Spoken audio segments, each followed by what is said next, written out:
Bienvenue dans un nouvel épisode. Aujourd'hui, j'aimerais partager avec vous mon histoire concernant mes troubles du comportement alimentaire. Alors, qu'est-ce qu'un trouble du comportement alimentaire? C'est tout simplement une mauvaise relation, un mauvais rapport qu'on crée avec l'alimentation. Et c'est un sujet qui est très tabou dans l'industrie du fitness, mais malheureusement, beaucoup d'acteurs de l'industrie souffrent de ce genre de problème. Mais personne n'ose vraiment en parler. Personne n'ose se montrer vulnérable face à ses followers, face à son audience. Mais la vérité, c'est que énormément de personnalités de l'industrie du fitness que vous suivez souffrent de douleurs aux articulations, souffrent de problèmes de confiance en soi, et malgré le fait qu'ils postent ou qu'ils véhiculent une image qui est totalement l'opposé, énormément de personnes souffrent de troubles du comportement alimentaire.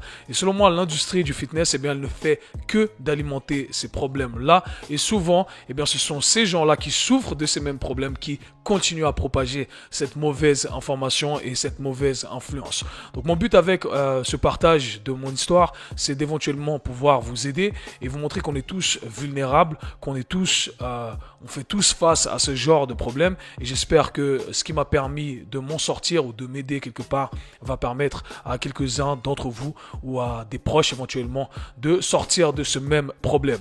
Donc pour la petite histoire, ou comment je vais organiser ce podcast plutôt, on va le faire de la manière suivante. Je vais vous expliquer comment j'ai développé ces troubles du comportement alimentaire et ensuite, dans un deuxième temps, quelles astuces j'ai appliquées, quel mindset j'ai dû appliquer pour pouvoir m'en sortir, entre guillemets. Alors, vous connaissez sûrement les troubles alimentaires les plus connus. On parle d'anorexie, on parle de boulimie, mais selon moi, il y a tout un spectre, d'accord? On n'est pas obligé de se situer dans les extrêmes. Je n'ai jamais été dans les extrêmes d'ailleurs. Je me suis retrouvé sur ce spectre-là, bien entendu, et c'est le cas de plusieurs d'entre nous.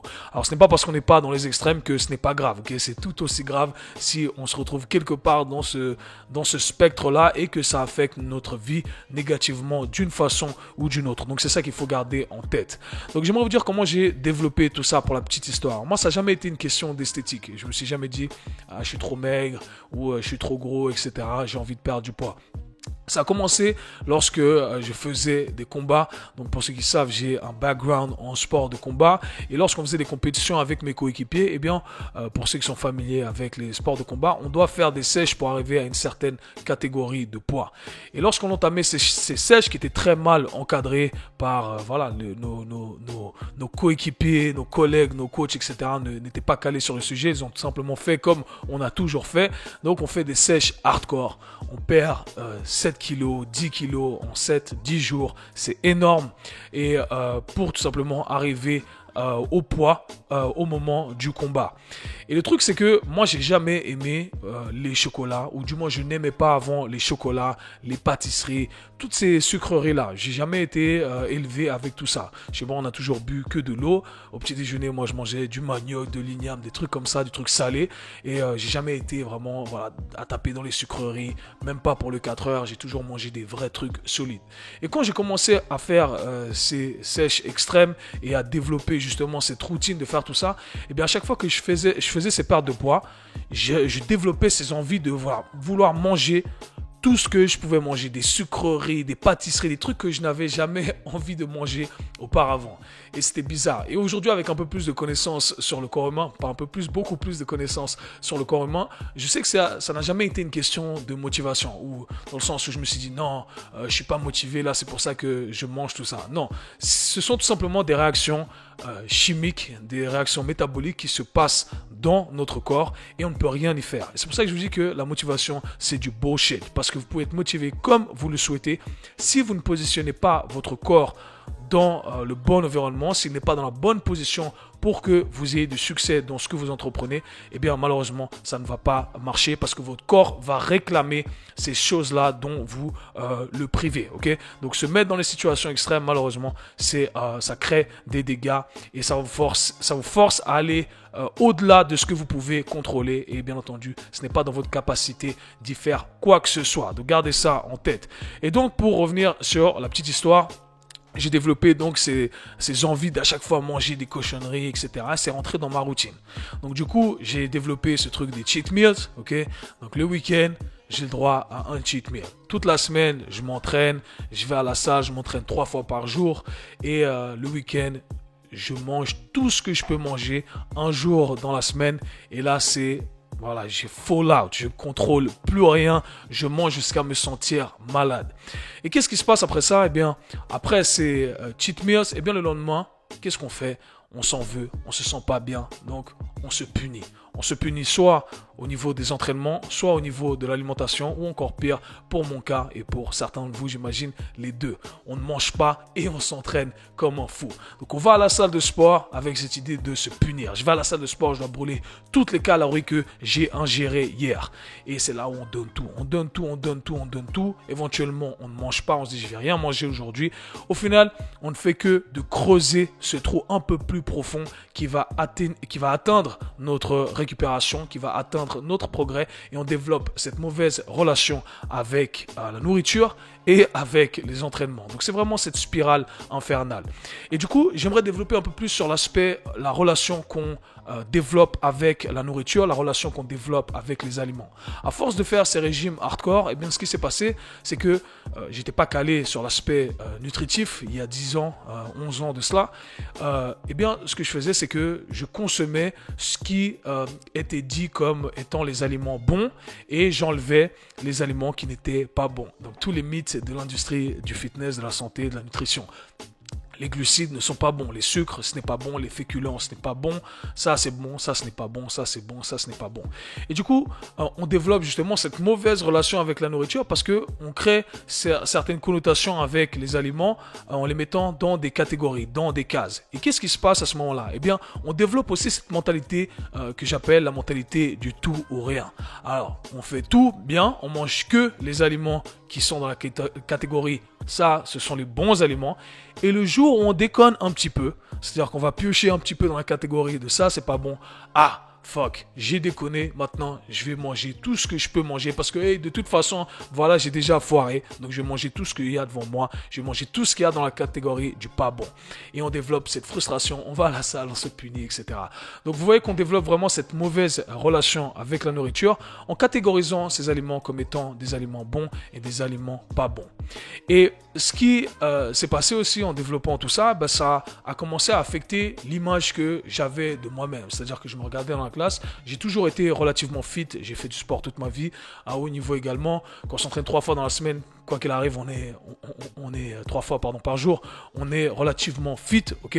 Mais je voyais que quand je faisais mes pertes de poids, eh bien, j'étais super strié, j'étais sec, j'étais en forme et j'aimais ce look-là. Okay? J'avais les veines qui sortaient et tous les abdos dessinés. Bref, c'est un truc qu'on kiffe à ce moment-là.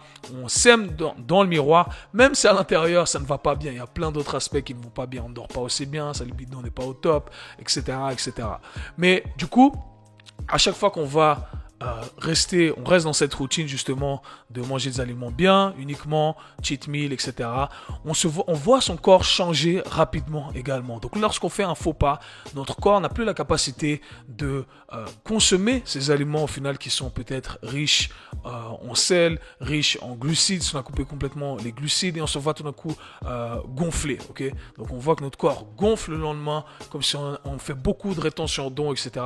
Et on se dit oh non c'est pas bien, donc je vais me punir à la salle, etc. Enfin bref, tout ça pour vous illustrer cette mauvaise relation que j'ai créée avec la nourriture et avec les entraînements. Et voilà, je voyais vraiment les entraînements comme un moyen de brûler, un moyen de casser tout ce que j'avais pu consommer la veille.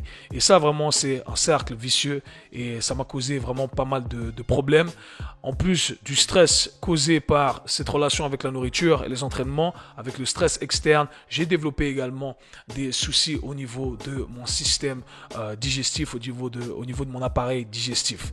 Et ça m'a causé plein de soucis. Mais ce qui est bien, le côté positif, c'est que je me suis penché dans la science et j'ai passé vraiment des années à étudier tout ça en faisant différents cursus et j'en ai appris énormément sur la nutrition, sur la biochimie, etc. Et ça m'a permis justement d'accumuler plus de savoir. Donc maintenant, j'aimerais passer à la deuxième partie où je vous parle de comment j'ai fait pour m'en sortir. Comment j'ai pu guérir au final ces troubles du comportement alimentaire. Eh bien, la première chose que j'ai fait, c'est que j'ai cherché à m'éduquer. Parce que comme vous, j'étais victime de toutes les informations qu'il y avait sur le net. Un médecin dit un truc, un autre médecin dit un autre truc, un coach dit un truc, l'autre coach dit un truc opposé. Donc je savais vraiment pas où me situer. Quelqu'un qui dit qu'il faut pas manger de fruits le soir, un autre qui dit qu'il faut manger des fruits, l'autre qui dit ci, l'autre qui dit ça. J'étais complètement perdu, je n'avais aucune notion de ce qu'il fallait faire. Et bien entendu, moi qui étais dans l'industrie du combat, je suivais tout simplement ceux qui ont toujours fait le tout de cette façon-là. Mais je le rappelle, ce n'est pas parce que quelque chose a toujours été fait d'une façon que c'est la bonne façon de le faire. Donc, il faut remettre le tout en question. Je me suis éduqué là-dessus et c'est ce que je partage avec vous à travers le K-Swiss Show. Okay? J'ai fait le travail nécessaire pour en apprendre plus sur comment ça se passe à un niveau profond, d'accord, au niveau des aliments, et j'ai appris les choses suivantes. Je vais faire un petit résumé de ce que je vous ai déjà dit pendant longtemps, mais je vais essayer de relier le tout à l'aspect psychologique. Eh bien, ce que j'ai appris, c'est que au final, il n'y avait pas de bons aliments et de mauvais aliments. Il n'y avait pas de bons macronutriments et de mauvais macronutriments. On a besoin de tous les macronutriments. On a besoin de protéines, on a besoin de glucides, les sucres, on a besoin de lipides, les graisses, d'accord? Et on va avoir certaines quantités en fonction des nutriments qu'on va consommer. On a également besoin de micronutriments. On parle ici de toutes les vitamines et tous les minéraux. Alors comme ça a l'air très complexe. On dit tout ça et ça rend le truc très très très complexe. Et au final, plus j'en ai appris, plus j'arrive à résumer le tout de la manière suivante. Vous savez ce qu'on vous dit souvent? Manger 5 fruits et légumes par jour. Ce que papa et maman nous disent depuis la nuit des temps. Eh bien c'est vrai. Mangez 5 fruits et légumes par jour de couleurs différentes. Ayez vos sources de protéines, d'accord? Et contrôlez cet apport-là quotidien. Faites en sorte d'avoir ça 90% du temps, 90% du temps. Et ça, c'est les aliments dans la catégorie bien, entre guillemets. D'accord? Et à partir de là, on peut se laisser une petite marge d'erreur, 10%, 5% pour les aliments qui sont éventuellement dans la catégorie pas bien. Mais en vrai, ce ne sont pas des mauvais aliments. Ce sont tout simplement, quand on parle d'aliments dans la catégorie pas bien, on parle de tous ces aliments qui sont dans la nourriture industrielle. Okay? Donc, on parle ici d'aliments qui sont riches en lipides, riches en gras, riches en sel, d'accord, et riches en sucre. Et cette combinaison-là fait en sorte que ces aliments sont très savoureux et ça nous donne envie d'en manger plus. Et je suis victime de ça également. Je prends pas un chips, ok, c'est impossible pour moi. Je dois manger tout le paquet. Et ils ont été designés pour ça. Ils ont été designés pour qu'on consomme plus. Donc on doit simplement faire en sorte d'avoir le reste. Et si de temps en temps on a un écart à gauche, à droite, eh bien ça va très bien. Il faut pas se punir, ok? Ça arrive. Maintenant, ce que j'ai appris également, c'est que pour me débarrasser, entre guillemets, de l'excédent que j'avais pu consommer la veille. Auparavant, ce que j'aurais fait, c'est que je serais allé courir pendant 1h30, je me serais dépensé comme un fou et j'aurais rien mangé du tout. Maintenant, ce que je fais, c'est que je sais comment la perte de poids fonctionne. Il faut arrêter d'écouter tous les on-dit sur la perte de poids. Il suffit tout simplement de manger moins, ok? Ou de dépenser plus éventuellement. Il suffit de faire un déficit calorique. Ça fait plus de 2 ans que j'en parle. Vous voulez tout simplement créer ce déficit au niveau de votre balance énergétique, ok? Donc on veut apporter moins d'énergie éventuellement. Et ce que je fais, c'est que le lendemain, je vais continuer à manger. Je ne vais pas accumuler plus de frustration et développer cette mauvaise relation avec la nourriture. Ce que je vais faire, c'est que je vais manger tout simplement un peu moins. Hey, j'ai eu des chips la veille, je ne suis pas fâché contre moi-même. Je vais simplement aujourd'hui manger 160 grammes de pâtes le soir au lieu de 180. Le matin, au lieu de manger 100 grammes de flocons d'avoine, je vais manger 80 grammes de flocons d'avoine. Voilà. Et petit à petit, sur 2-3 jours, j'ai rattrapé ce que j'ai consommé en excédent il y a la veille ou il y a 2 jours, etc. Et c'est comme ça qu'on s'alimente, qu'on développe une bonne relation avec la nourriture et qu'on est OK avec le fait de manger des aliments qui ne sont pas dans la catégorie bien. OK? Et moi, je vais être honnête avec vous, j'ai quasiment tous les soirs une petite sucrerie, ou tous les 2 jours plutôt, tous les 2 jours une petite sucrerie, un petit dessert que j'apprécie, ça me fait du bien, ça me rend heureux, ok? Je mange 6 fruits et légumes par jour, et voilà, j'ai mon petit muffin à la fin, le soir, je suis content avec ça. Je suis en paix avec moi-même et ça va pas me tuer. Ça va pas me tuer et ça va pas me faire prendre énormément de gras. Pourquoi? Parce que je sais ajuster le tout en conséquence et j'ai changé aussi ma vision de voir l'entraînement. Et ça m'amène donc au point entraînement. Auparavant, je voyais souvent l'entraînement comme étant quelque chose qui me permettait simplement de me dépenser, de me brûler des calories, etc. Et ça, c'était vraiment une grosse erreur de ma part, malgré le fait que j'avais déjà une éducation dans l'industrie du fitness, mais pas assez, ok? Pas assez selon moi, j'étais pas assez calé. Et aujourd'hui, je vois l'entraînement, ou depuis plusieurs années maintenant, bien entendu, je vois l'entraînement comme quelque chose qui me permet de construire, et non pas quelque chose qui me permet de détruire. Je vais à la salle, je vais chercher à construire plus de muscles, à devenir plus fort. Je vais travailler sur mes mouvements en m'attardant sur la technique. Et je sais que comme ça, je vais développer de la masse musculaire et je vais travailler sur mon esthétique, ok? Je vais construire du muscle.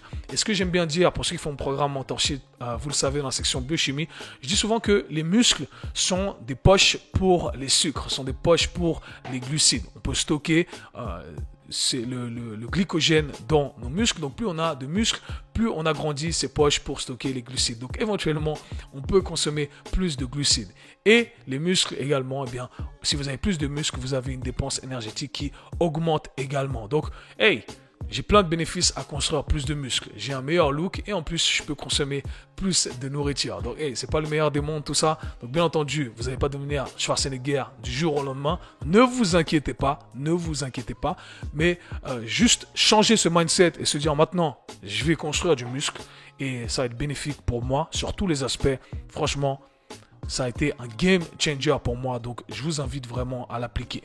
Et pour continuer sur le point de vue esthétique, eh bien sur le point de vue esthétique, avant, je me tuais pour rester à moins de 10% de masse grasse. J'étais toute l'année à 8% de masse grasse, les abdos super striés, des veines partout, mais j'étais pas très musclé au final. Je voyais pas, j'avais pas une grosse masse. On dirait qu'on est très musclé parce qu'on est sec, mais j'avais pas vraiment une masse musculaire qui était un peu plus imposante. Aujourd'hui, je suis autour des 10% toute l'année. Bon, c'est ma génétique également, donc je suis confortable à ce body fat set point. Je ne sais jamais comment on dit ça en français. Mais en gros, je suis confortable avec cette masse grasse-là, ok? 10, peut-être 11%. J'ai toujours mes abdos toute l'année. Voilà, j'ai mes muscles, je suis encore veineux, etc. Et je suis content avec ça. Et en plus, je peux manger tous les 2 jours des pâtisseries, des trucs comme ça. Et j'ai une bonne relation avec la nourriture. Donc, je me suis dit, hey, moi, je suis prêt à sacrifier 2-3% de masse grasse, parce que c'est un truc arbitraire au final que je me suis dit, que je me suis mis dans la tête. Je dois ressembler à ça toute l'année. Non, je suis très content avec ce pourcentage de masse grasse que j'ai là, parce que je me sens plus fort. Esthétiquement, je suis toujours là où j'aimerais être. Et voilà, donc je suis bien le meilleur dans tous les mondes. Et je pense que c'est le mindset shift que la plupart des gens devraient faire. Et voilà, faire la paix avec ce sentiment-là, de se dire, hey, j'ai envie d'avoir une bonne relation avec la nourriture, j'ai envie d'avoir une bonne relation avec l'entraînement. Et de cette façon-là, si vous créez cette harmonie, vous allez faire du progrès sur tous les aspects. Et ça, c'est vraiment important. Maintenant, les jours où j'ai envie de manger des sucreries, parce qu'on est tous comme ça, ok? Il y a des jours où je mange, je m'en fous, ok? Mais il y a des jours où je sais que, hey, il faut pas abuser, Kev. On va pas manger des crêpes tous les jours, des muffins tous les jours, ok? Donc, je dois trouver des astuces. Donc, je vais vous donner quelques astuces éventuellement pour que vous puissiez contrer ces munchies, ok? Donc, moi, ce que je fais, j'aime bien manger une pomme le soir. En général, c'est le dîner. Le dîner, c'est là où j'ai envie d'avoir un petit dessert, un petit truc chocolaté à la fin du dîner. Donc, ce que j'aime faire, je m'envoie une pomme et une poire. Les fruits le soir, extraordinaire. Ça donne ce petit goût sucré, ce petit goût croquant si vous aimez les pommes et les poires comme moi. Franchement, je suis satisfait avec ça. Autrement, j'aime bien boire les Coca Zéro, par exemple, donc tout ce qui est qui a 0 calories, avec ces sucres artificiels. Alors, vous allez entendre les gens vous dire, oui, le sucre artificiel, bla bla. Ok, on est fatigué de vous, ok. Arrêtez de nous dire des conneries. Et en plus de ça, ici, on sait que c'est pour, voilà, on fait un deal ici. Même si c'est pas le meilleur des trucs à faire, c'est déjà pas mal, ok? C'est déjà bien et ça va nous aider justement à pas consommer des trucs qu'on n'aimerait pas consommer. Ce que j'aime bien faire également, c'est boire un truc chaud pour contrer ces envies de manger ces trucs sucrés. Donc ce que j'aime bien me faire, je me fais un thé, ok?